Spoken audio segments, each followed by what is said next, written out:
Walk,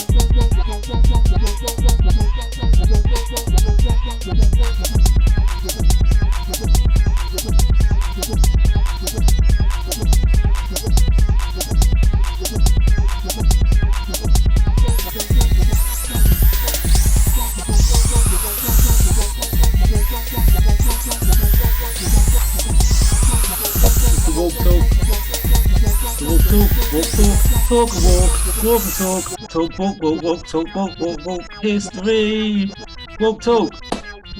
Welcome, Richard and Sai and myself.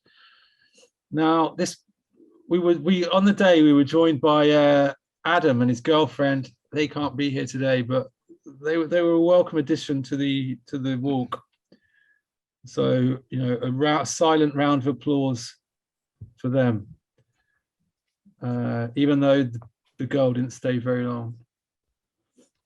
So, I don't know. I've never met that. I met that guy once at Richard's party. I don't know who he is. Who is he? Well, it's Adam. Yeah, I know, but I that's all I know. I don't know anything about him. There's nothing else to know. It's just Adam. It's just Adam. Okay. He's a photographer. Yeah, well, he told me that. Like, yeah, he's really nice. He's like chatting away, but like, I just thought, I don't. He was really... a flatmate of our last one in the early years. Oh right. Yeah, he was one of my early flatmates. I put him on 2 feet to go it alone because I charged such little rent. So I gave him an escape from somewhere. Oh right. Pardon me, I think from his girlfriend or of the time, who was a bit of a monster. Oh right, okay. So anyway, the walk began. We're doing Islington, and I did not have high hopes for this walk, but I did want to get it out of the way, get it done and dusted for various reasons. I didn't have high hopes for it. Well,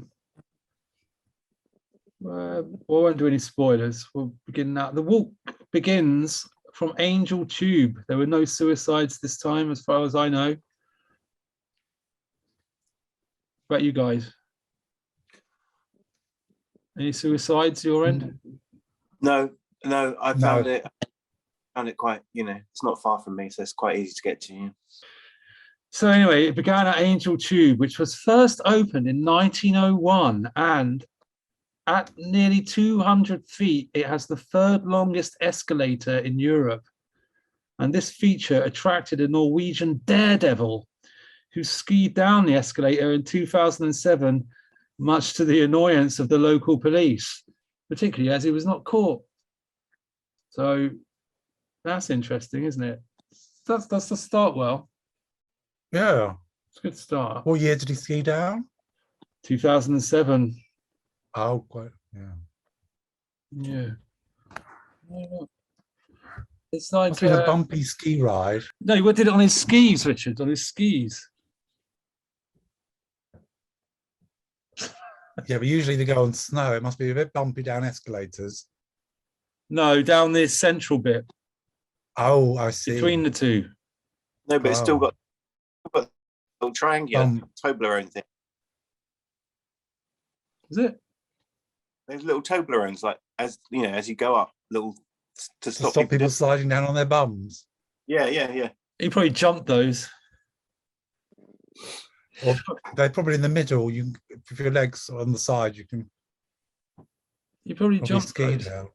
Well, I mean, if you're going to do that, you've got to be a bit of a daredevil anyway, haven't you? Yeah. Doing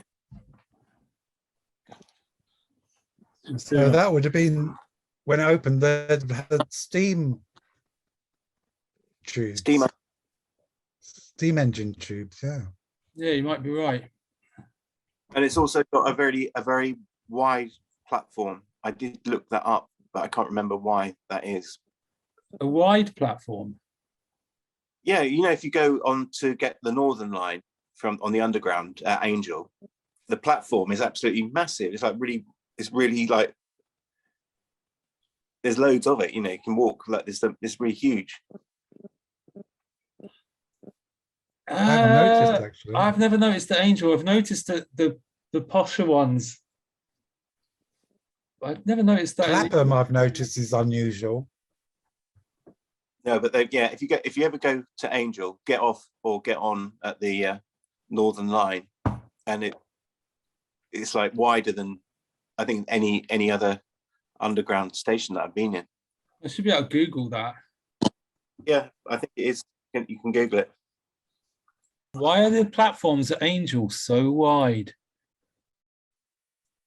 Ever noticed the whopping great width of the southbound platform at Angel Tube Station? They're around twice as big as, twice as much space as the trains. The reason is simple. Angel and Euston used to have island platforms, as still sported at Clapham Common and Clapham North stations.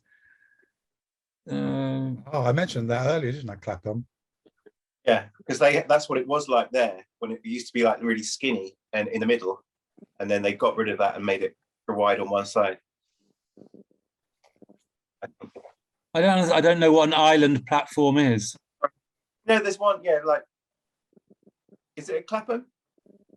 Yeah, you stand in the centre and you've got a choice of turning east or west to get the north or south train. Yeah, it's like really thin little bit that you stand on is right in the middle. So you can go from either side, but the actual platform, any little strip. Okay, well, anyway, you were right about that side. So then it's got large, this guy doesn't mention that, you see. He doesn't mention the larger platforms.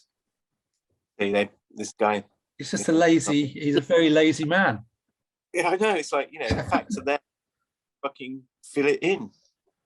It says, leave the tube station onto Islington High Street. About 500 meters to your right, Upper Street begins, which most people regard as the heart of Islington. However, it was only as recently as 1965 that the new London Borough of Islington was created, incorporating districts Holloway, Tufnell Park, Highbury, Canonbury, Barnsley, Pentonville, Clerkenwell and St Luke's, as well as the old borough of Finsbury. You walk through many of these districts on the walk, as well as the heart of the original Islington parish. Turn left down Islington High Street, cross over, passing a branch of the Cooperative Bank on the corner. Besides it is a pub called the Angel. Now, anyway, can you still see the screen? Look, that's the, this is an old black and white photo.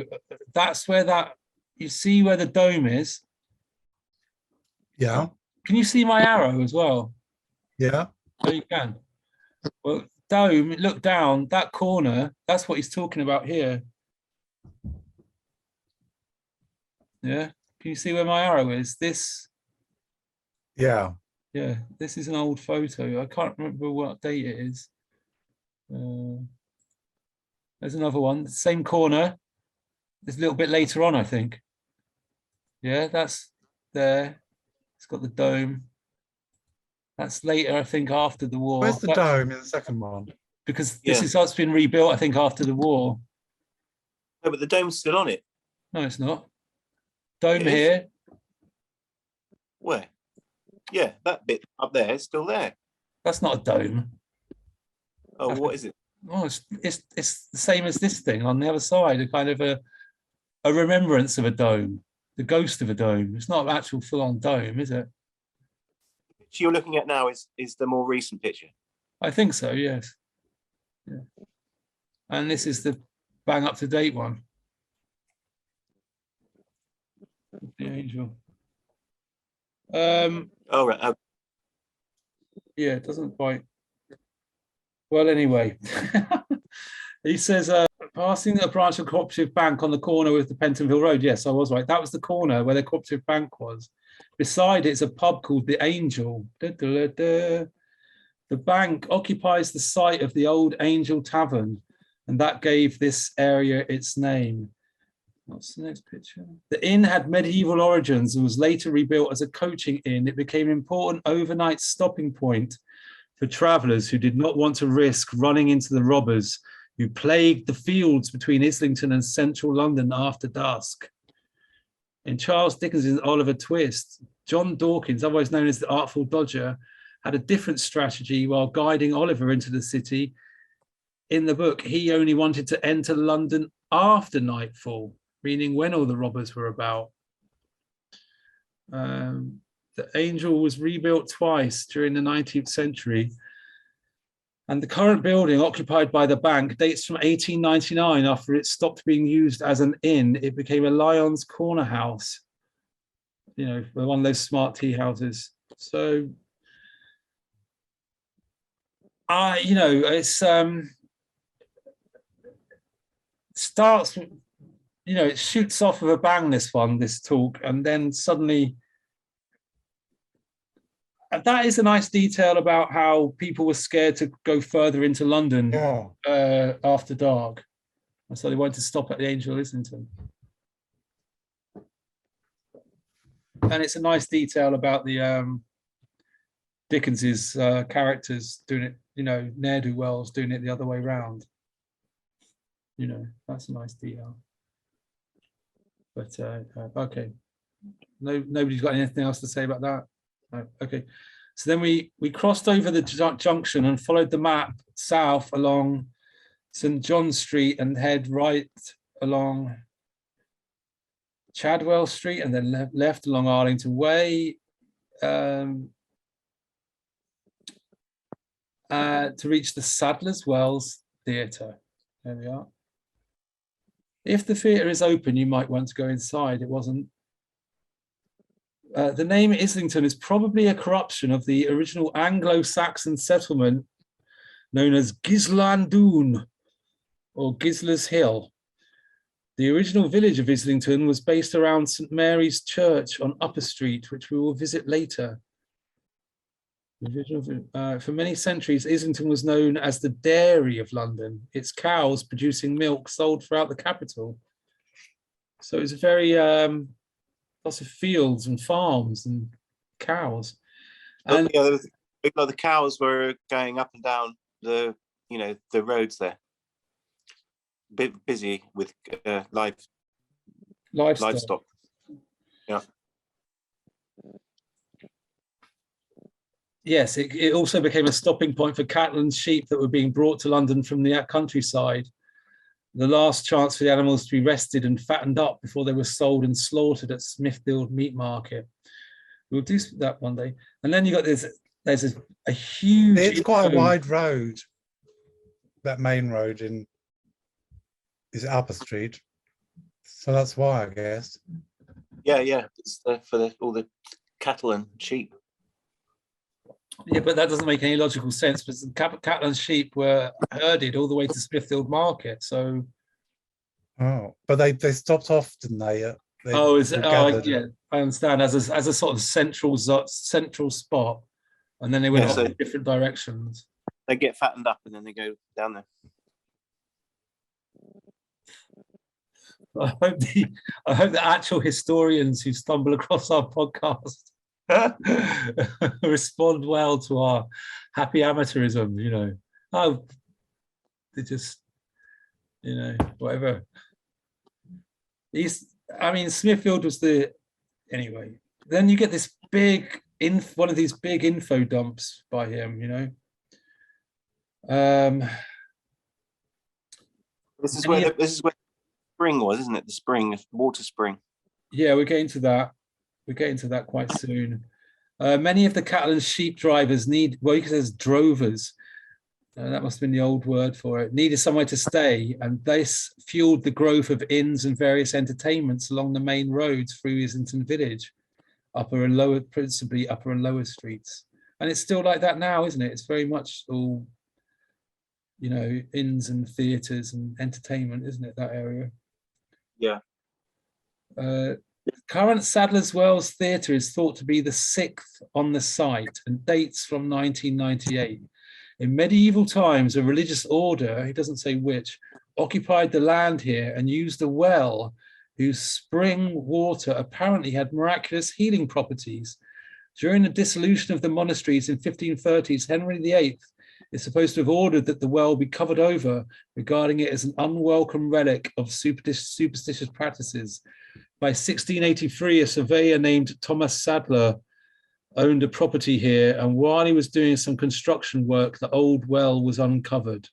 So that's when the surveyor named Thomas Sadler owned a property there. Sadler So decided it was to demolished and put up again in 98. No, you're getting it mixed up. There was a monastery for a religious order were there, right? Then when Henry VIII did the dissolution of the monasteries, the monastery was probably, it doesn't say whether the monastery was knocked over, but the well was covered up. Then a surveyor named Thomas Sadler in 1683 owned a property in the area, and while he was doing some construction work, the old well was uncovered. Now, Sadler decided to exploit the well, given that spa resorts were at that time very fashionable in England. He marketed the waters as being effective against dropsy, jaundice, scurvy, green sickness, and other distempers to which females are liable, ulcers, fits of the mother, virgin's fever, and virgin's fever. What's virgin's fever? I don't know. Well, I've got an idea. Like dropsy. Well, I've no idea. I don't know what dropsy is. What's dropsy? Have you ever had it, Richard? Yeah. What is it? I don't know. I just heard of it. What is dropsy? Dropsy or oedema is commonly seen as inflammation of an artery or major organs such as kidney, liver, and heart.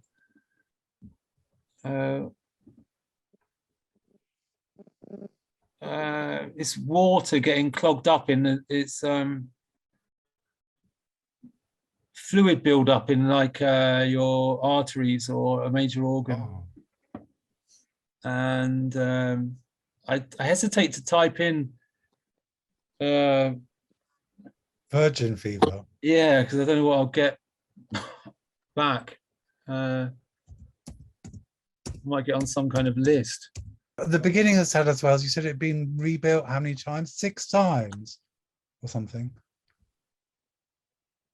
Yes. He So also the one I went to in the well is 80s to see Michael Clark and people, that was a completely different building. They demolished it. probably because I remember when I first came to London, it didn't look like this as it does in this photo. No. I always thought the old building was inside that, and that was just a covering they built. Oh. What? That's lunacy. He said, so this guy Sadler, he started selling this water as a cure-all medicinal liquid. And then he also founded a theatre beside the well to attract more visitors, and so that he could sell more water, I suppose. Yeah, so that's his logic. The well is still there. You can go, if you go in to buy tickets, it's like somewhere in there. If you go into the theatre, you can look down a hole and see the original spring. Yeah, because I wanted to go in. I wanted to see if I could get some of the water. I wanted to try it. Yeah, well, that's not good. That won't happen. You'd have to find a. You don't think? No. You can't just put your hand down the well and get down. It's like it's all. I've got there's a picture of it here in the book. I could not actually find a picture of it online for some reason. It was very difficult. I couldn't find one at all. But there's a glass kind of circle in the floor, and a kind of tube, and then you can see at the bottom of it that there's the water and a kind of a tube. What? Like a straw? No, not like a straw. Like a large, like a porthole on a boat. Oh. Yeah. That's in the floor. And is the water still running? You said it was a.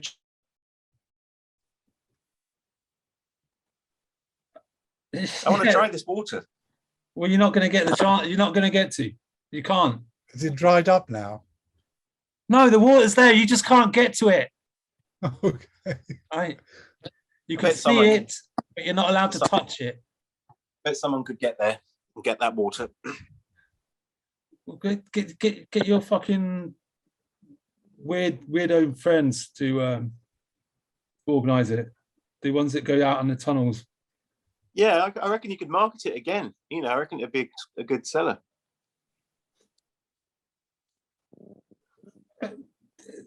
Well, except that you probably couldn't market it as medicinal healing. You know, you probably wouldn't get away with that, saying it's the ultimate healing liquid. You know, just say you'd have to say it was reputed to be. Yeah, I reckon the tourists would probably. It's the sort of thing that tourists would like. They'd lap it up. Literally. At its peak, Sadler's Wells was attracting several hundred people a day. Ironically, over the following decades, the theatre thrived while the spring water fell out of fashion. Fell out of fashion, you see, Simon. Yeah, I know, but you know, things come in and out of fashion. I think it's very interesting, actually, that the theatre was like a kind of afterthought, and the water was the main thing. Yeah. And why? I know if I build a theatre here, that'll get more people, and then more people will buy my water. It's kind of outrageous, really. But I suppose the original theatre was not on the sort of scale of the picture that you see before you here. Yeah, but it was Back there. It is. That was the original Sadler's Wells Theatre in 1720. Just this plot of ground, nothing on it at all. Well, that must have been there. That must have been the theatre there, I imagine. Or is it? Or this is just a one-man play, and it's got a crowd of two. Like it's just got a crowd of two. Where's the well in that picture then? It's not there because the well got covered over. Oh no, sorry. I don't know. I don't know where the well is. At its peak, Sadler's Wells was attracting several hundred people a day. Oh, we've done that. And then the water fell out of fashion. By the beginning of the 18th century, the theatre was staging shows full of jugglers, tumblers, rope dancers, ballad singers, wrestlers, stage fighters, and dancers. The famous clown, Joseph Grimaldi, was a favourite here. By the mid-19th century, changes in the law allowed a much larger number of theatres to put on serious plays, and Sadler's Wells became known for its performances of Shakespeare. I wonder what that law was then, that what law had to change so that theatres could put on serious plays. Yeah. I have to look that up because we can't. Later, was it used by a music hall featuring stars such as Mary Lloyd and Harry Champion, and during the mid-20th century became famous for its ballet and opera companies. I don't think I've ever been to anything there, but you have, Richard. Yeah. You went to see what? Michael Clark.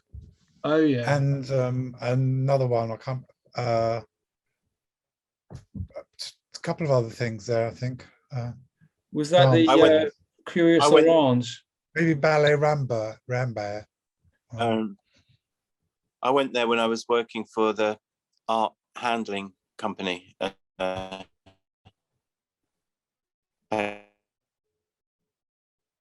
Install some pick there. Simon, you're roboting. Yeah, no, I had to go there when I worked for Martin Speed, the art, the art moving place. I had to go and help put some pictures up there.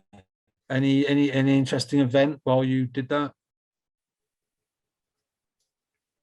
No, it's really boring. So Richard, what was the Michael Clark? Was it the Our Curious Orange? Yeah, with the fall. Okay. Oh wow, that must have been good. Yeah. With the baked bean tin. I can't remember that. I I remember the Fall. I remember Lee Bowery and Les Child. Maybe that was a different show there as well. I can't remember if that's the same show. No, those are the With costumes. Yeah. You don't remember yeah. fried eggs and things like that, and baked beans. Yeah. Beans and a giant hamburger. Rick Smith sitting on a giant hamburger. He doesn't fucking remember anything apart from that he went. I can't remember. Doesn't remember anything. Absolutely useless. After the Second World War, the ballet company took up residence at the Royal Opera House in Covent Garden. And in the 1960s, the opera company decamped from Islington to form the core of the English National Opera at the Coliseum. Today, Sadler's Wells remains a prominent centre for dance in this country, with many leading companies performing here. If you enter the lobby and bear right, you can see the original well discovered at Sadler, which is now sunk into the floor of the new theatre. So then, anybody else got anything else to say about? That's Grimaldi. That's the clown Grimaldi out of his costume. Got big eyes. In his costume. Out of his costume. These are just some old paintings of that area, old pictures of that area. It's amazing how little like buildings there are. I like the little ones for ants. That's what I mean. No, it doesn't. That's a Zoolander joke. Directly opposite the theatre is the Spa Green Estate, a Grade 2 listed development. Cross over Rosebery Avenue to take a look. Rosebery Avenue is named after Archibald Primrose, the 5th Earl of the Rosebery, who was the first chairman of London County Council and who served as Prime Minister for a brief period in the 1890s.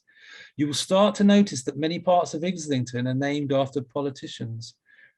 Spa Green Estate was planned in the 1930s by Finsbury Borough Council, then the most radical political body in London, and willing to employ equally far-thinking architects. The war interrupted construction, and the estate received its first tenants in the late 1940s. The estate is noted for its modernist architecture and was designed by Berthold Lebetkin, 1901 to 1990. Berthold Lebetkin. He comes back in a little bit. He was a Russian German. Oh, right. A Russian emigre. He was the leading force in the Tecton architectural practice and was also responsible for other historically important architectural creations. He designed the penguin pool at London Zoo. Oh, yeah, I know that. Yes. Well.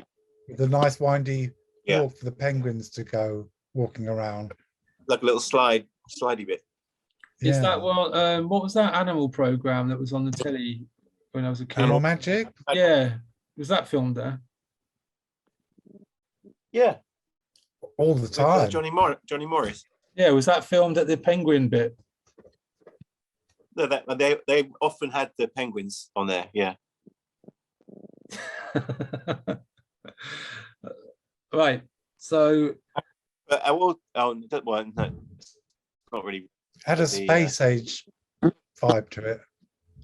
Yes, agent, but the Elephant House is also a listed building, but it's by a different architect. Lebetkin was employed to produce well-constructed homes that would improve the health and social conditions of local residents and penguins, it says here. No, I'm joking. This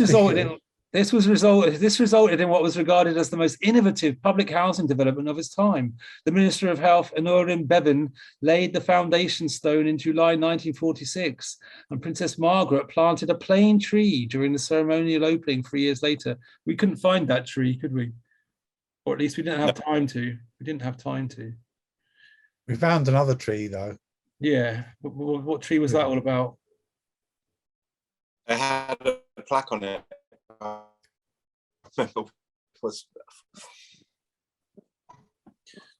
Anyway, the estate was built on the site of Islington Spa, which was a rival to Sadler's Wells, which was founded in the 1680s. During the 19th century, the spa went into decline, and the gardens were eventually built over in the 1840s. The remaining buildings, now part of the sprawling plum area, was cleared out when the estate was laid out. Now, you see, this feels like a dip to me. Now there's a lot of fucking infrastructure. This is one of those ones where there's a lot of infrastructure, you know. Okay, I just put the kettle on, so I just made. Did you make your coffee? I've made mine, yeah. My kettle just boiled, so I just made my tea while you're talking about the infrastructure. Okay. When finished on the estate, continue westwards along Rosebery Avenue. On the right, just after the theatre, is the site of New River Head. For many centuries, the reservoir here was the final destination of fresh water that was brought to London from Hertfordshire along the New River. The story of the New River began in the early 17th century. Now it was finished by a guy called. It was started by somebody called Edmund Colthurst. He has his daring plan to cut a canal over 30 miles long to bring fresh water from Hertfordshire to London. He obtained a chart from James I, but he couldn't finish it because of financial difficulties. Project fell to bits. It was abandoned. Then later, a guy called Hugh Middleton stepped in and accomplished the project, and in the process became one of the most influential men in the history of Islington's development. He was a determined character, overcoming resistance from landowners and having to deal with constant shortage of funds. Eventually, James I stepped in to save the project with a substantial investment, taking a share of future profits at the same time. Now, James I, he came after Elizabeth I, who died without being childless. Was she the one that started in Jubilee? Derek Jarman did use her in Jubilee, yes, and he used her in Was Jenny Ronica? Or was the Fairway Children person? Jenny Agate. Jenny Agutter. Yeah, that's Richard stealing one of my jokes, which the listener won't understand, which would require us to go into our own history, which maybe we will do at one point. But it was at a party. It's nice to say, it's at a fashionable party. You're always meeting. Oh God. Maybe you should explain your joke, because when you. That's what I was about to do until I could get interrupted. Right. I was at a fashionable party. I was introduced to Jenny Ronica, and I said, "Oh, I loved you in the Railway Children." And of course, that wasn't her, was it? That was Jenny Agutter. Agutter. Yes. She responded. Yeah, she laughed. While Matthew was scandalised that I'd had the nerve to say it. Anyway, James I also, he was he's an interesting king. I just looked it up earlier. He was the one that was in power when a dissident Catholic, Guy Fawkes, was discovered in the cellars of the Parliament buildings on the 4th and 5th of November, on the eve of the state opening, guarding a load of gunpowder that they were going to use to blow up. They were going to blow up James I. See, but Wow. And he was directly after Queen Elizabeth I. Yes, and it was during his reign that we started to colonize the Americas. So just a bit of background on him, which I thought was interesting. He's the guy who funded the finishing up of the New River Head. The New River. The New River began between Ware and Hertford in Hertfordshire, and used the water from the River Lee as well as the Chadwell and Amwell Springs. Originally, its course was above ground, but second half of the night, some sections were put underground, enabling it to be straightened. When the water reached New River Head, it was held in a reservoir and then distributed via wooden pipes throughout North London, using only gravity to help the flow. Gravity to distribute it throughout North London in wooden pipes. That's crazy. I mean, that is an engineering feat, isn't it? Yeah. It makes me think of some kind of Heath Robinson contraption, Richard. Anyway. Yeah. In 946, the water supply to the New River Head was truncated north of here at Stoke Newington. However, the New River still supplies some water to London and is today controlled by Thames Water. Must have rerouted the rivers, because I don't remember one running by Sadler's Wells like in the earlier picture. They said they truncated it before. That's what it says. Oh. It says they truncated it. But there is a canal nearby.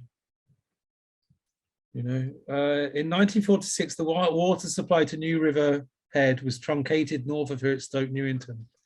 So that must be what it means. Although there is a canal nearby, which probably has something to do with it. Continue south down, south down Rosebery Avenue. At the junction of Hardwick, you'll see the former headquarters of the Hardwick Road. You'll see the former headquarters of the Metropolitan Water Board. Now, this is where Adam's girlfriend was desperate for a pee. And she ran into this building, which is now, after it used to be the former headquarters of the Metropolitan Water Board. But now it's posh apartments. That posh, that It must be very posh. inside. Look how big those first floor windows are. Yeah, and inside there's a kind of a courtyard in the before the reception. It's that posh. See what I mean? Yeah. Anyway, she managed to speak to the guy at reception, and you know, he let her use their bog. So there you go. Very posh. The New River Company was influential in the development of Islington from a semi-rural area in the late 18th century to a thoroughly urban centre just 100 years later. The company owned a great deal of land in the area, and as London grew in the 19th century, it was able to develop the fields around the New River Head. As a result, many of the surrounding streets and squares have names that relate to the company. For example, Amwell Street, Chadwell Street, etc., etc. You know, Amwell Street, because they used to say, "Oh, I am well now. I've had the water." Are you just making this up? They're building the luxury apartments in the waterworks. They're luxury, but that's all Airbnb. People coming in and out with their wheelie suitcases when we were looking at it. So it must be all Airbnb people now. Yeah, but it's 5-star Airbnb. Yeah. You know, it's 10 stars out of 5 Airbnb. Then he skips onto some bloke called William Chadwell Milne, was an engineer and architect, and became the main assistant to his father, who worked for the New River Company. See, this New River Company, it's all about them. They're the people that started Islington. We continued up Hardwick Street, crossing Amwell Street to reach Merlin Street. Its name recalls Merlin's Cave and Merlin's Place, both of which were to be found here in the 18th century and which will appear on old maps of London. Merlin's Cave was, in fact, a public tea gardens, although some have suggested it had some kind of mystical significance connected to Arthurian legend. But, you know, that ends there. That doesn't go any further down. Continue down Merlin Street. Right-hand side, you'll find Charles Rowan House. Remember this? You remember Charles Rowan House? We entered through the gate to look inside the main courtyard. Yes, yes, yes. I like that place. There you are. And I couldn't find a nice photo of the insides, to be honest. Inside, it was like a kind of a shabby Shangri-La, wasn't it? Yeah. I liked it. I liked it. I thought it would be, I'd like to live there. It was a bit too hippy-dippy for me. And I imagine if you kind of like put out your kind of Make America Great poster, you know, you'd get run out of the joint, you know.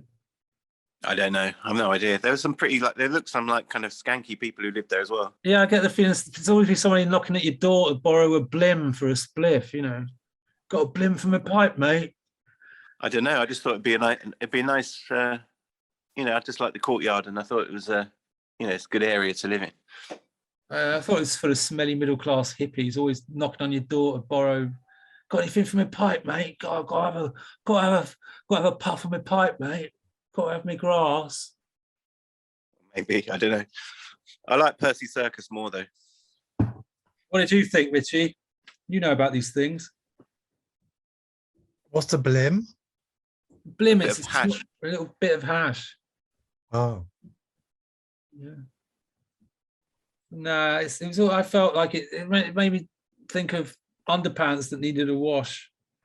And I should know about underpants that needed wash. Telling you.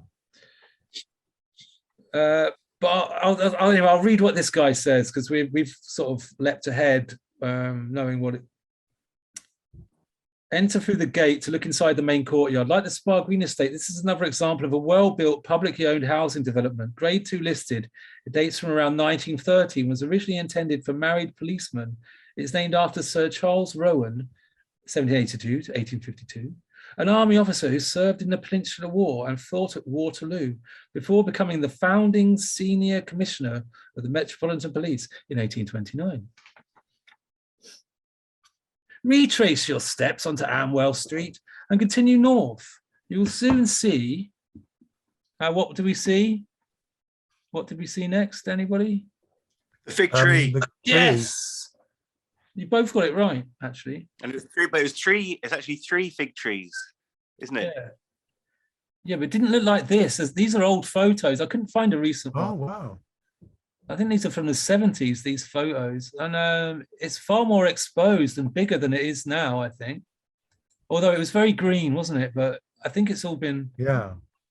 I don't know, somehow this top part. No, it was in because it was it was leafy. When we saw it, it was all leafy. But was it this tall? I think it was. It was just that's it. Kind of looks very skeletal in that picture. The fig tree, which has been here for over 200 years and in fact comprises 3 trees which have become intertwined. The vast branches have grown horizontally over the years and are now supported by a series of wooden frames. Cross over the road and take a right into River Street to reach Middleton Square. Middleton Square was laid out in the 1820s around St. Mark's Church. It was designed by William Mill. This is the first of many elegant squares, you're telling me, mate, that you will see along this walk, making parts of Islington among the most desirable areas in London. However, it is also a borough of huge contrasts, huge contrasts, with continued social problems. And it was recently reported to be the 14th most deprived local authority area in the country. We did come across some of that, didn't we? As we'll talk about in a moment. Then we followed the map. Well, we went in real life. We came up to Filthy McNasty's. It was a pub which had the reputation of one of London's quirkiest pubs and was well known for its literary and musical events. The Pogues frontman and bon vivant, Shane McGowan, was a regular. And Simon, did you used to go there? I went in there when it was open, and because in the sort of late 90s, I think Shane McGowan and Johnny Depp and that kind of those kind of types. What sort of went in there, yeah. And that comedian one, that English comedian, the one who had a Vindaloo, he was probably in there. Jerry Sledowitz. He's Scottish. No, the father of that girl that became a pop star. Oh, Keith Allen. Yeah. They're all probably all in there doing a bit of cheeky Charlie in the bogs, getting fucking Larry. Yeah. You fucking what? Come on, Blur. Come on, my son. Drop your trousers, do a Mooney. Yeah. All that time. Did you ever go there? Did we miss out Percy Circus? What? We're not there yet. Not there yet. Percy. We'll wake you up when we get to Percy Circus, Grandad. Did you ever go to Filthy McNasty's, Richie? No. So anyway, Shane McGowan had a room and a bed made up for him permanently upstairs for when he needed a rest. Will Self, Yeah, Helen. I was surprised it had gone, because I just remember, like, yeah, going around there, and I just assumed it would never shut down, but it's long gone. Well, it says here, this is how out of touch the guy is, and how this proves that he doesn't do the walks himself, because this is our suspicion, isn't it? He says, sadly, McNasty's closed its doors for the last time in the spring of 2013, and the site is currently being redeveloped. Well, it's not. It's just got turned into another pub now called There's Something and Monkey. Yeah. That nobody goes to, or whatever. You know, it's probably just a nice local or whatever. Okay, so I'm glad to get out of that pub. They were doing my head in, Blur and all the rest of it. Keith Allen, they know. Oh God, they're on the coke. I can't take it, man. I can't take it. We got out of there. We continued up Amwell Street and left along Great Percy Street, named after Robert Percy Smith. Continue along Great Percy Street to reach the rather unusual polygonal Percy Circus. Often described as run down, the houses here may be relatively cheap by certain other Islington Square standards, but still typically sell for over £1 million. And we stopped here for a break, didn't we? Because Yeah. we discovered some local wildlife there, didn't we? 3 junkies. Yeah. Two that were a couple, and one who was just having a nice long think on his own. Oh, I thought you were talking about the parrots. Parrots? Yeah, the parrots were there too. Green parrots. Green parrots. What's Do you remember? No. I heard was somebody green- mention parrots, but I didn't know what they were talking about. Yeah, there was green parrots in the trees. Well, they weren't saying anything. They were there. They were there. Parrots are supposed to talk. I say, piss the mate. Stick it up your Well, jumper. They were there, the green parrots. What's special about green parrots? Well, there's this breed of parrot that you get in London, and people can't. There's sort of disputed. Like, some people say that Jimi Hendrix started them because he brought one here and he let one go. But other people dispute that, and apparently it wasn't Jimi Hendrix at all. I've never heard that story. Richard Torrey, have you heard that story? No. Jimi Hendrix let a parrot go. One of the green parrots out. Now they're all over London. Well, there were 3 green junkies. You know, one of them having a long think, and the other 2 were having a good discussion, a good chat about something, weren't they? Very good chat about something. And the other one was having a big think. So the houses around there sell for millions of pounds. It was laid out in the And early that's 18th. where Oh, Stalin. no. Hold on. Now, Simon, you had an uncanny experience related to Percy Circus. Yeah. When I went, I took my daughter swimming. She goes to swimming classes. Whilst I was watching her doing her swimming lessons, this Russian lady came up to me, and her daughter was doing swimming lessons at the same time. And she said, "Oh, do you live in Percy Circus? Because I saw you there." Can you do the accent? Because, "Oh, do you live in Percy Circus?" And I said, "Oh no," I said I was there, but I was on a historical walk. Did you think she was from the police at first when she came up and said this?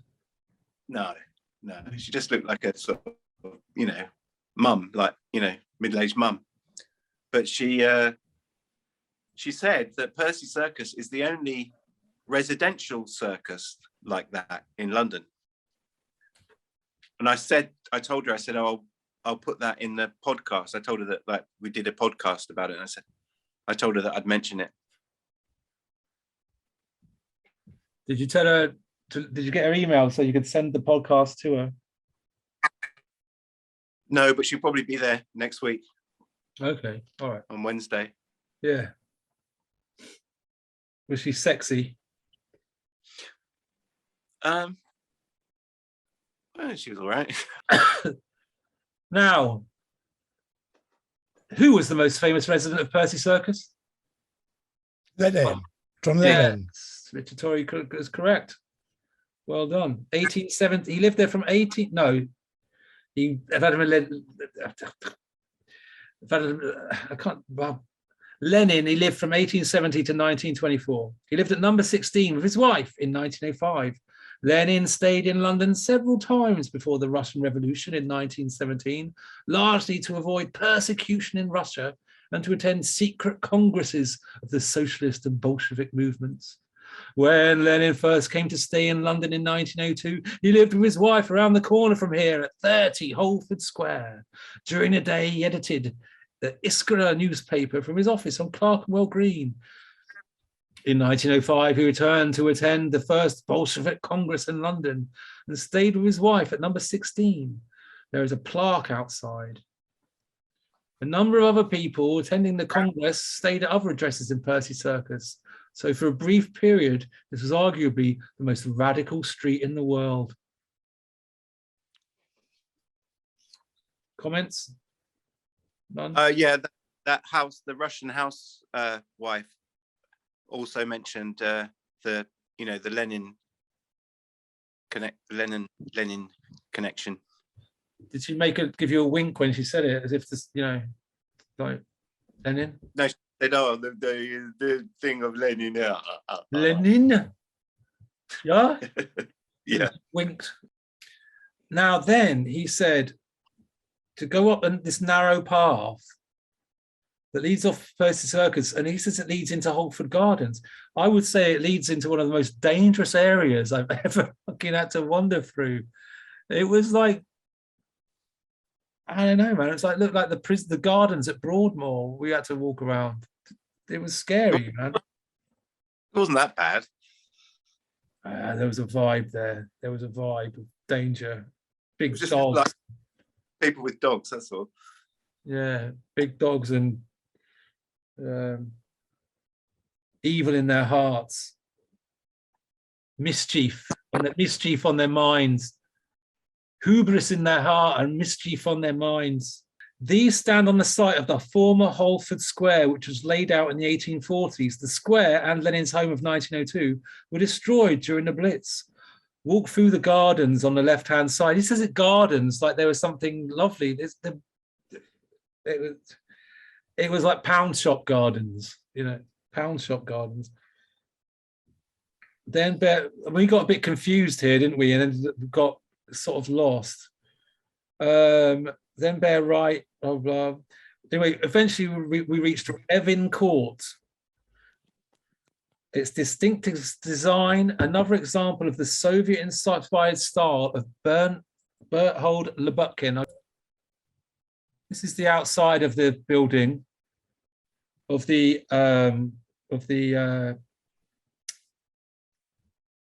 what's it called? Dear. What's that? Bevan Court. Yes. A three-pronged triangular thing. Yeah, its design, another example of the Soviet-inspired style of Berthold Lebutkin. In 1942, Lebutkin had designed a bust of Lenin that stood on the site of the Revolutionaries' house in Holford Square. The bust was unveiled when the USSR was a wartime ally. The monument proved to be controversial, attracting communists, but also those who tried to vandalize it. At one time, the bust received a police guard.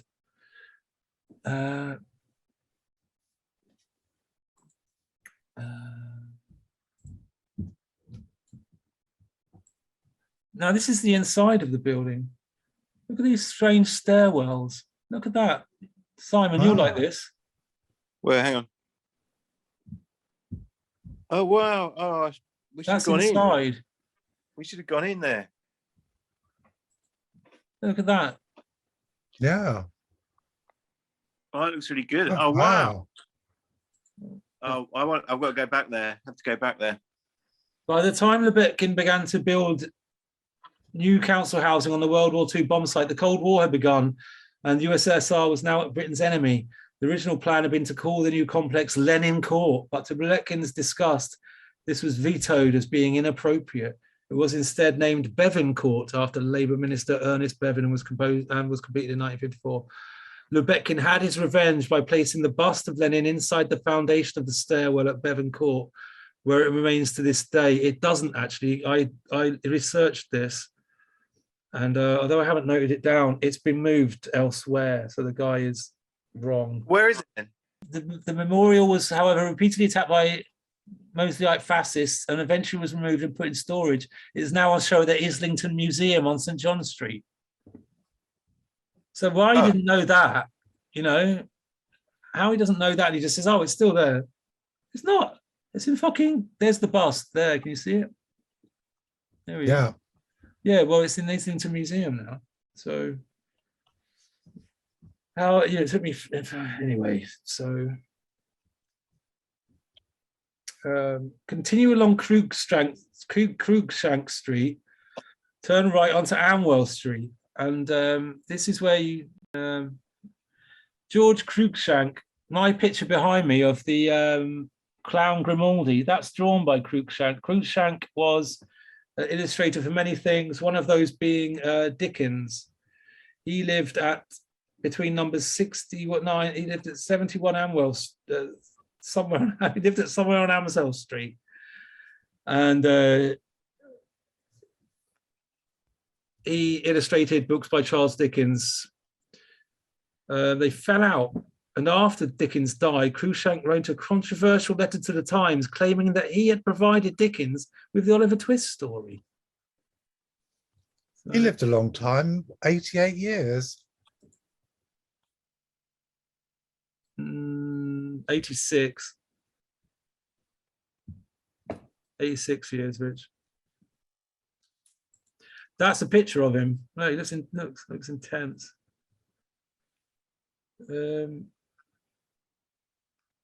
He looks like the kind of guy that would accuse you of something after you died. I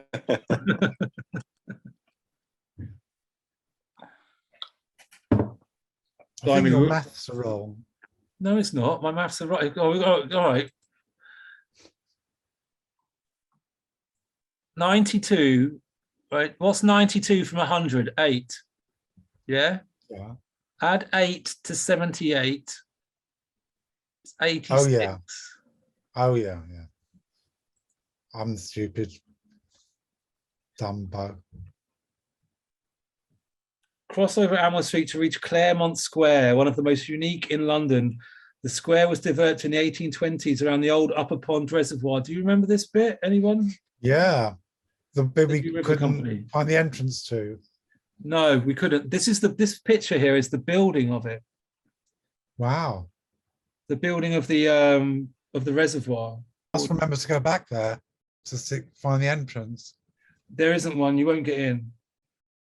I looked. You can't. It's no, you can't. It's like Dartmouth Park Hill, you know, near me. That's behind it. And but it says in the book you can get in, so he got that wrong, didn't he? wait, does he say that? Yeah, because we were looking for the entrance. Yeah, but that doesn't mean that he says it in the book. Yeah, he said it's spectacular or something. Worth a look. It says it's one of the most unique squares in London, Oh. but you can't get into it. Oh. I thought he said it was a park. So anyway, that was disappointing that we couldn't get into that. It was a, oh, here we are.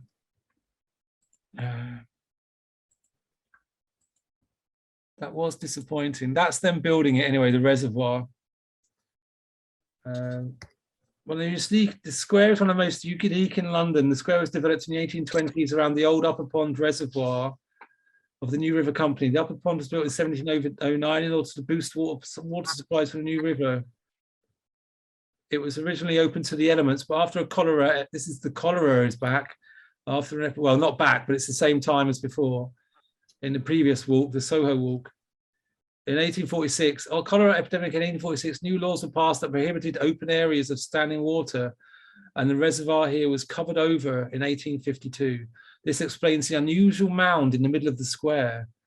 The reservoir beneath is still in use today.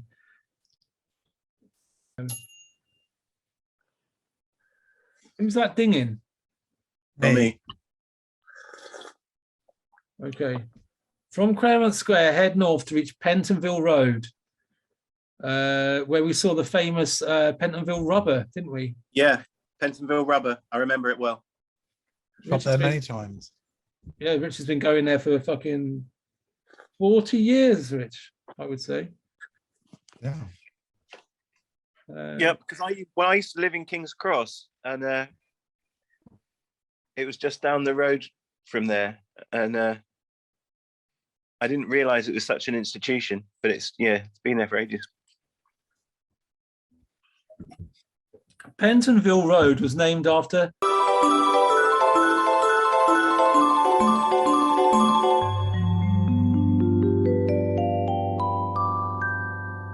Henry Penton. Who was? He developed a number of residential streets in this area in the 1770s. It was also once part of the New Road, London's first bypass that was built from the mid-18th century, was designed to ease congestion in central London.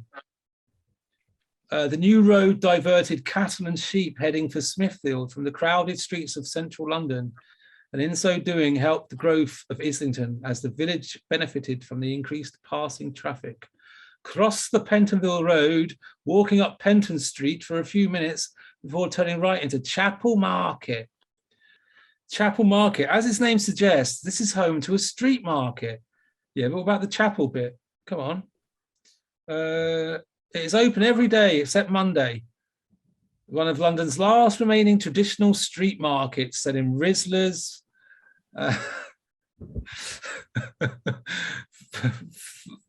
5 dodgy lighters for £1, stuff like that. It's a traditional market. Saris, joss sticks. It's a traditional market. Sorry, that's just me making the jokes. Selling anything from fruit and vegetables to household goods and toys and Rizzlers. At number 74 is M. Manzi's Pie and Mash Shop, where you can still buy traditional jelly deals. I've never had jelly deals. I have. Do you like them? Not really, no. There you go. I bought some once, I couldn't eat them. They looked just revolting. They looked revolting. The look of them was enough to put you off. I know. Yeah. When I lived in Islington, I used to go to that Pie and Mash, and there was this old woman who used to sit in the front window, like she was like gobbled down those jelly deals. Like, I couldn't believe it. With no teeth in. Yeah. Slurping down a whole jelly deal, like not a whole eel. Foot long eel like that. They're chopped up in chunks, but it's still pretty gross. When finished in the market, head north up White Conduit Street through Sainsbury's car park. That was good, that bit. Then cross over Tolpuddle Street to reach the pleasant. It's not pleasant. He has clearly not been there in fucking years. I have to walk through it for various reasons. Culpeper Community Garden, which is open to the public. It's named after the 17th century herbalist Nicholas Culpeper and contains a number of plots tended by local residents and groups. It does not anymore. It doesn't have any of that anymore.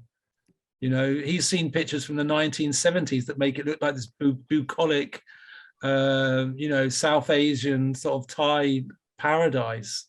It's not like that at all. It's just a horrible bit of fucking dirt. That's just a horrible bit of dirt. He thinks it looks like this. It doesn't. These are photos are from the 70s.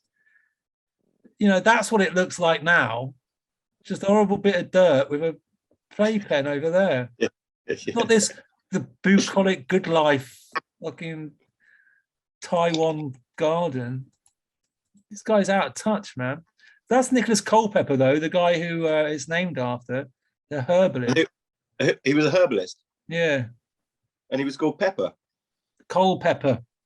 Oh, funny. It's named after the 17th century herbalist Nicholas Culpeper. It's a funny haircut. What's funny about it? It's very modern. Looks like he's in.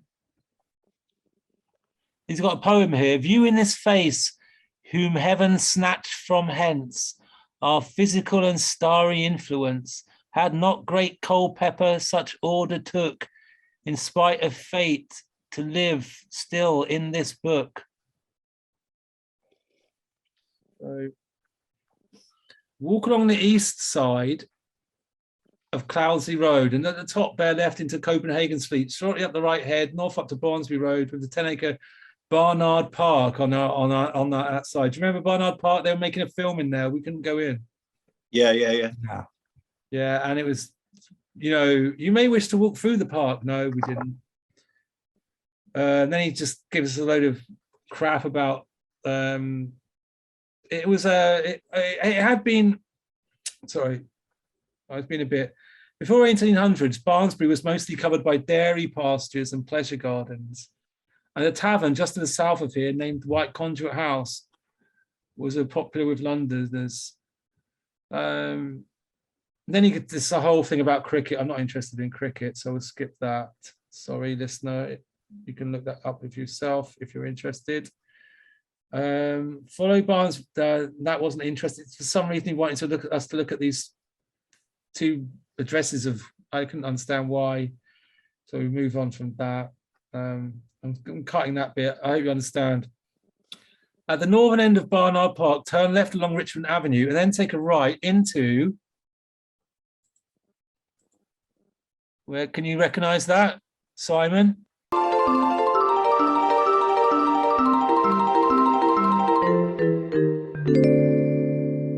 Richmond Crescent. Tony Blair. Yeah, Blair.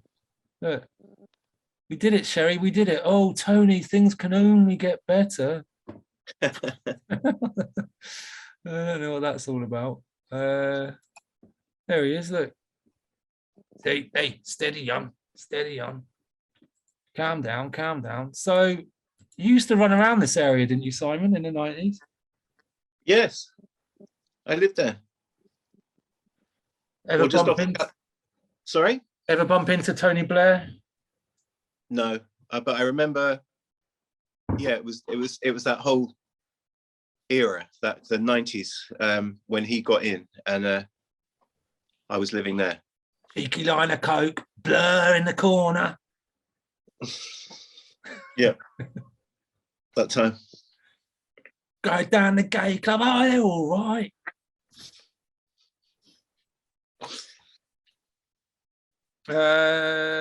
Clockwork orange. Cheeky bit of coke, blur in the corner. I've been in the gay pub. Yeah, they're all right. Richmond Crescent. This is one of Islington's most prestigious religious. This is one of Islington's most prestigious residential streets and famous for being where Tony Blair lived for 4 years prior to winning his first general election in 1997. During the 1990s, Islington became closely associated with Blair and many of his New Labour colleagues who lived around here. During much of the 20th century, Islington declined as the middle classes moved away, and many of the houses built for them were subdivided into flats and a number of slums developed. However, from the 1970s, a creeping gentrification began and Islington became popular with those in the media, advertising and politics. Media, advertising and politics. What a horrible trinity. That's like the devil's trinity, isn't it? Media, Yep. Advertising, politics. That's like the devil's threesome. Continue along Richmond Avenue, looking out on and there was a strange sculpture there, wasn't there, Richard? So I remember you taking photos of. I thought it might be by Tony Blair, but you all said no, this is definitely by Sherry Blair. Didn't you? Now you will send me these photos, won't you, Rich? Yeah. I can insert that photo here and then leave a moment of silence for people to gawp in awe. I gawped in awe. There he is. Dun, dun, dun, dun, dun, dun. Similar nose to myself from one side. There, on these things. Continue along Richmond Avenue, looking out on the left-hand side for the mid-19th century houses that feature Egyptian sphinxes and mini obelisks outside. I mean, there are loads of them, aren't there? Loads of them. It's just that street though. Yeah, I'm surprised though why he doesn't mention the fucking architect whose or whoever whose idea it was, because it's a bit of a wacky idea, isn't it? Yeah, I remember them well because I used to walk up and down that street like every day. Tripping balls. Sometimes. Did you ever stop to try and talk to the Sphinx to find out the riddle of the Sphinx? No, but I just remember that. Yeah, it was just the contrast of like the rich and poor was still kind of. It was pretty drastic. Did it make you cry? I just remember I was living in this little shithole. It was a little kind of horrible, like pokey one room, and yeah, like you'd turn the corner and suddenly be in like a millionaire's road. It was just weird. Wow. After a few minutes, take a right into Matilda Street and continue north to reach Thornhill Square, another square. This is one of the most, there it is, that's the square in the middle there. See where my arrow's going around? Yeah.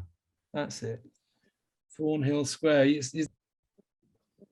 Yeah, I mean, I don't have too much to say about it. It's a square, it's nice, it's green, nice for walkers. It's named after the Thornhill family.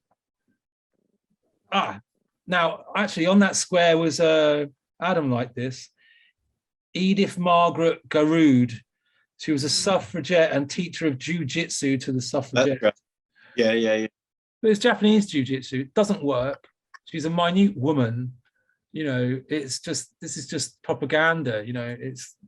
That's why is there a picture of Hugh Grant there? He's just randomly, he's not until later. Oh, he must live in Thornhill Square. Look, there she is teaching. I mean, this is ludicrous. It's not. She's a tiny little woman with no muscle mass. To make these locks work against, it's ridiculous. It's mere propaganda. But I'll read the the Japanese martial art. She ran her own jiu-jitsu classes and taught her fellow suffragettes how to defend themselves against police harassment. Well, this is so politically loaded in favor of the suffragettes. I mean, I thought the suffragettes were the ones doing harassing. During the most militant phase of the movement's struggle, Garold also founded and trained a group of 30 women who were known as the Bodyguard. Their fighting skills regularly employed against the police. I mean, this is, whatever, no comment. After the First World War broke out, suffragette leader Emmeline Pankhurst decided to suspend militant suffragette actions and the Bodyguard was disbanded. Anyway, this woman lived at number 60 on Thornhill. On the northwest side of the junction with Bridgeman Street, look out for the ornate West Library. But there she is being taken. See, look, what good did your jiu-jitsu do you there? What's that? What jiu-jitsu move is that? Levitate up into the air? Move back into the... Come on. Anyway, there's the suffragette that knew jiu-jitsu. It's like... It's these men thrown over the things. It's a nice postcard. I think probably I reckon no one ever heard of jiu times, so it's probably just they could talk all kinds of crap about it. No one ever heard of it. Well, I mean, karate was the thing to be scared of originally, wasn't it? Oh, fucking hell, karate. But I think martial arts in general were probably quite exotic at that time.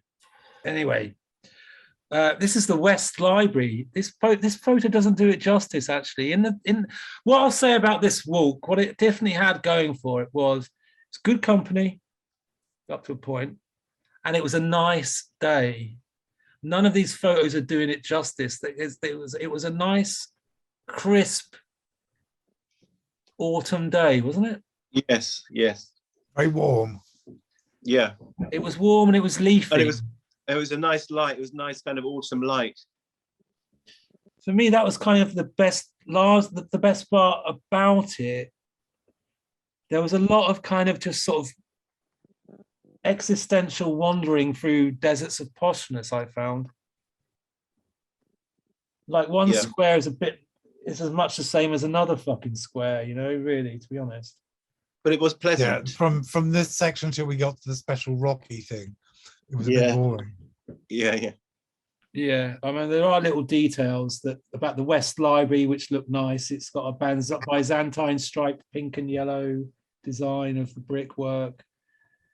Yeah, you can't really see the picture. You can't really see it at all on that picture. No, you can't. I struggled to find good pictures. That's it in the old. Sorry, that's something else.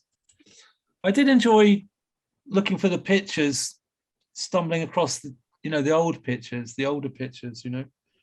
Yeah. St Andrew's Church on the north side. The square regularly features in television and film productions and is where Hugh Grant's character lived in 4 weddings and a funeral. That's right.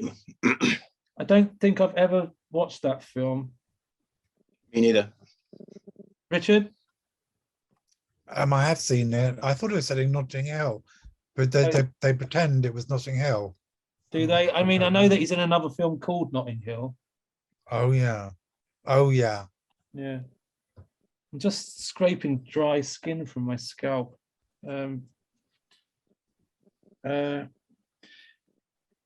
Exit the square on the eastern side along Bridgeman Road and cross over Hemmingford Road to continue along Lofting Road on the other side. Yeah, I was really dipping here. I was dipping. You need snappy, okay, she was a character, but there's no pithy quote from her that gives you a real straight away an insight into her personality, is there? You need people he names names, but he doesn't give you that one pithy quote from them that kind of, you know what I mean, that captures them. You know what I mean? Yeah. I think that whole book needs rewriting, really.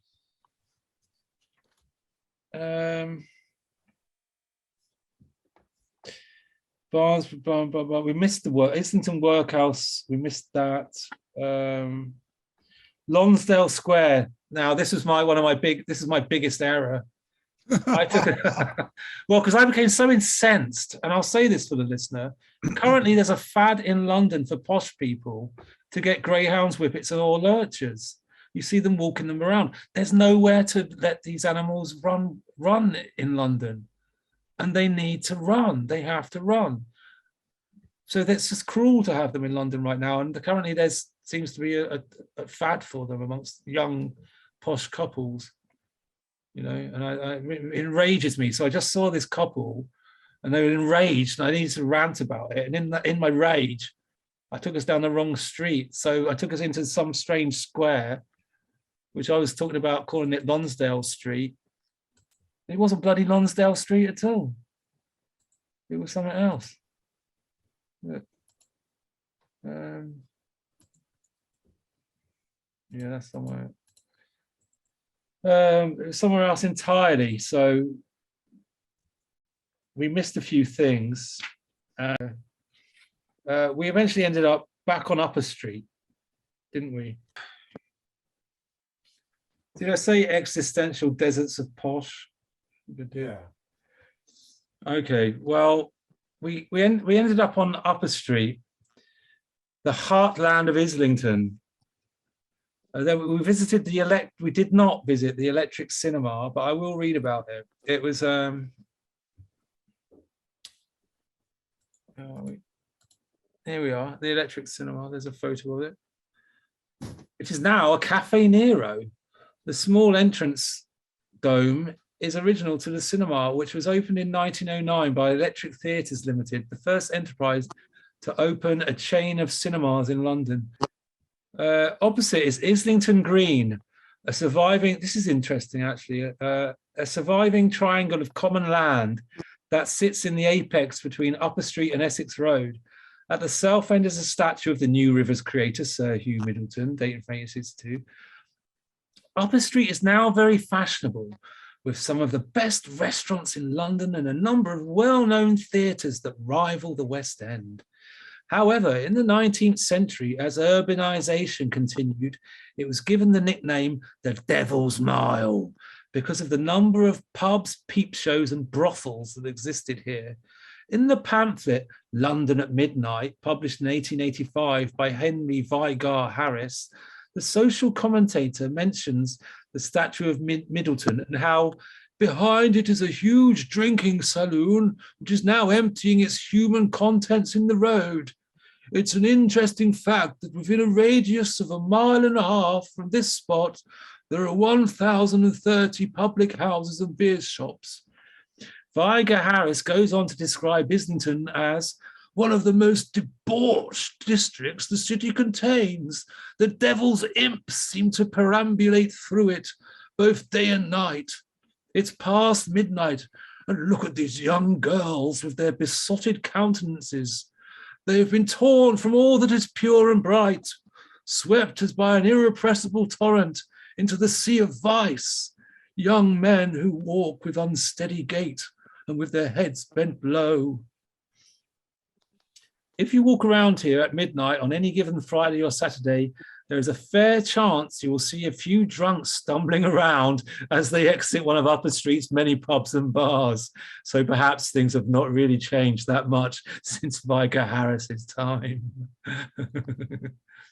That's me. Is the Electric Cinema Theatre the cinema now where James Bond was playing? No. No.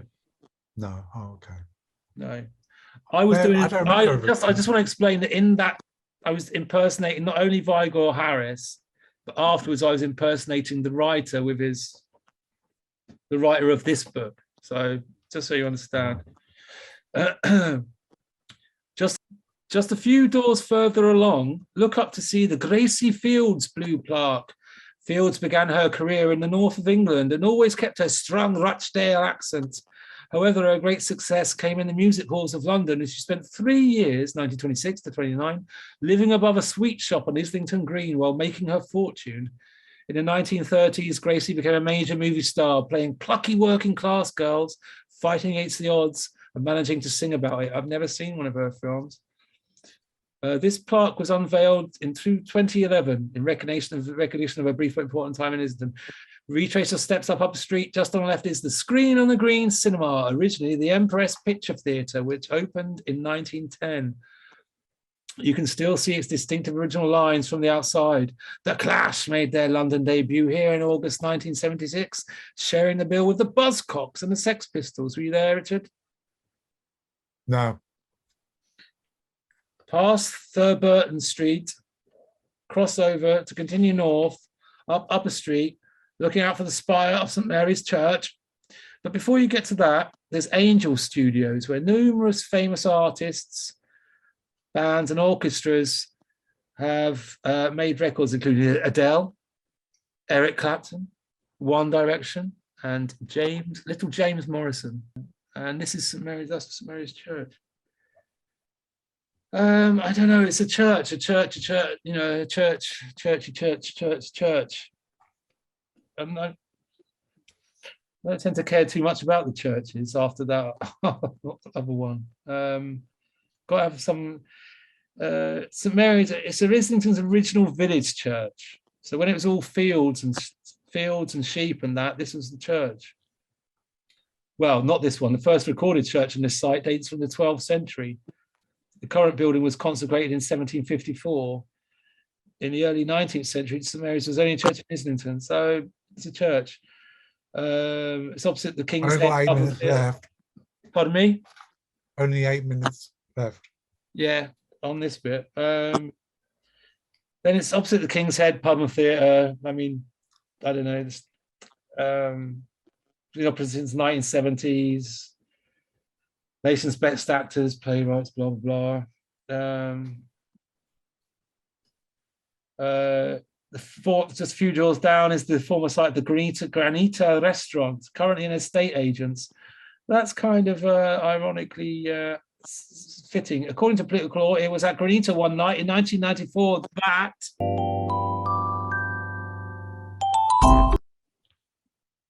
Tony Blair and Gordon Brown. Tony Blair and Gordon Brown met to thrash out the leadership of the Labour Party. First, Tony bent Gordon Brown over a chair, got out his whip and thrashed him with it, said, I'm the leader, I'm the leader. And then Gordon Brown stood up and said, no, and bent Tony Blair over the chair, pulled down his trousers, thrashed him on the bum, thrashed him, said, I'm the leader, I'm the leader. That's how they worked it out, Rich. Oh. And Gordon Brown, he fainted. Gordon Brown. Do-do-do-do. Yeah, he fainted, and that left Tony Blair to be the leader because he lived. Of course. You know, Gordon Brown has got that weird thing that he does when he takes in air. Like that. At the end of every sort of few words, it goes like this. So we're talking like that, talking about something, and then go. Well, how many words does he manage to get out before he has to go? Like it's like when his breath runs out from talking, he has to take a little gulp of air. I went down the street and went into the chip shop. It sounds painful. It hurts. When he was on TV like all the time, he used to really annoy me. He used to get on my nerves. He now walked through the grounds of St Mary's, has a pleasant gardens at the back. Look, it wasn't pleasant at the time that we were going around it. It was dark, it was grim, it felt edgy. You know, a lot of these I wonder, this walk for sure really depended on the weather. If the weather had been slightly the worse, like a grey sky, like the usual London grey slate sky, I think this walk would have been fucking miserable, to be honest. Yeah. And if you're gonna, I would recommend if you're doing them in the winter, do them earlier than what we're managing to do them at the moment, because once it gets dark, if you haven't got your torch, you might end up the creek without a paddle, like happened to us. So anyway, we went round the gardens of the church, got out of there as quickly as possible. Took the wrong turning, so we missed the little Angel Theatre, which is a home of British puppetry. And then when we managed to re-navigate ourselves, we were actually at a fantastic spot, actually. Ashley's Row Rock Gardens, which I'd never, ever dreamed. No, it was nice. Me neither, and I used to live there, and I didn't. It's like a long lane bestrewn with large rocks, prehistoric rocks. It's got a kind of prehistoric vibe. Boulders, yeah. I had a Madeleine moment, like a Proustian memory trip. You know, they call it a Madeleine moment because of the cake that makes him have this in here. Anyway, whatever. And then I was talking about running around playing Flash Gordon as a little kid, running on the stones. Then Simon and Adam started talking about taking birds down there to finger them. This is a perfect place to have a bird for fingering. It just had that kind of vibe. It had that kind of like sort of secret teenage place. Yes, he doesn't say that in the book. Great place to take your bird for a fingering, but I shall write to him and tell him. Yeah. What it says here about it is one of a series of linear parks forming part of the New River Walk, a garden since the 1860s. The rock gardens were installed in the 1950s and re-landscaped in the late 1990s. Continue north through the gardens until you reach Canonbury Road. See, he just listen, dear listener, this is one of the top spots on the whole walk. He just passes over it in a fucking 5 lines, but you will like it, listener. I'm telling you. And we kind of, it was getting very dark at this point, wasn't it? And we kind of said that, fuck it. Just have a look at Orwell and finish. We went up to Canonbury Square. Yeah, It's that's right. now one of the most prestigious addresses in the area, but originally in 1800s, it was one of the earliest squares, and it was a bit of a dump, apparently. George Orwell lived at number 27. The artist Duncan Grant of Nessa Bell lived at number 26. They all lived here when the square was unfashionable, and Orwell wrote much of his novel, 1984, in his cold, dank flat. In the book, Victory Mansions, the rundown home. Who's making those funny noises? Is that you, Torry? Maybe. Not me. Not me. The rundown home of the novel's main character, Winston Smith, is based on Orwell's Canonbury Square flat. I keep hearing these odd noises. 1 minute 27 left. And that's kind of where we stopped it. It was dark, it was cold. Adam was moaning. Everybody was moaning. And that's where we stopped, because it was, yeah. So now I have read on in the book, and I have got photos for the rest of the walk.